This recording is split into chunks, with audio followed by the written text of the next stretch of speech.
Hi, I'm Melvin Gumal. I work for the Wildlife Conservation Society, and our primary purpose for the society is basically on the conservation of wildlife.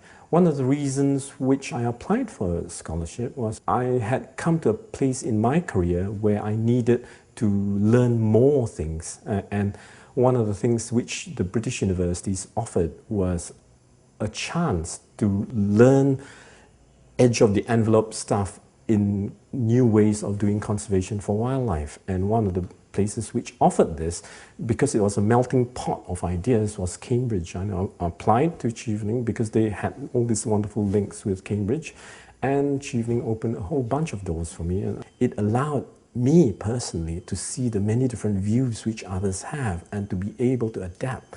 That melting pot is a really useful interchange which people seldom see. They see universities as a way of learning, but universities also offer another thing, which is actually offer a cultural exchange of ideas. Going into the kitchen where you have 30 different nationalities cooking, and then people making friendships almost immediately and learning that potatoes can be used for so many different things, and chilies can be used for so many different things. And the fact that when you are in school, one of the things you actually find is, while it's when you see something fresh up, you tend to think that this is the way to do things, but from another person's perspective across the table, or from a different country, they bring in a completely different perspective and something you totally have not thought of.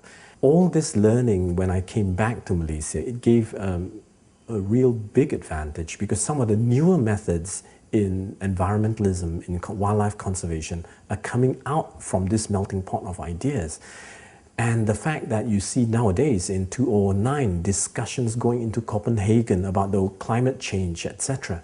Some of these ideas have actually come up from British universities, and among them the ones in the universities that I go through. And it's really interesting when you sit in one of those lectures, you're actually finding this is the person that wrote the book. Chevening Awards have benefited me personally because it has given me all this confidence to try to talk to people, and with a view that I can accommodate and learn and use what I've learned to help. It is more than just academic results. It's a whole function of the person willing to give, willing to learn, willing to impart back when they go back into the country. And I think for those that aspire for these kinds of awards, they should also try to see that learning is also about giving.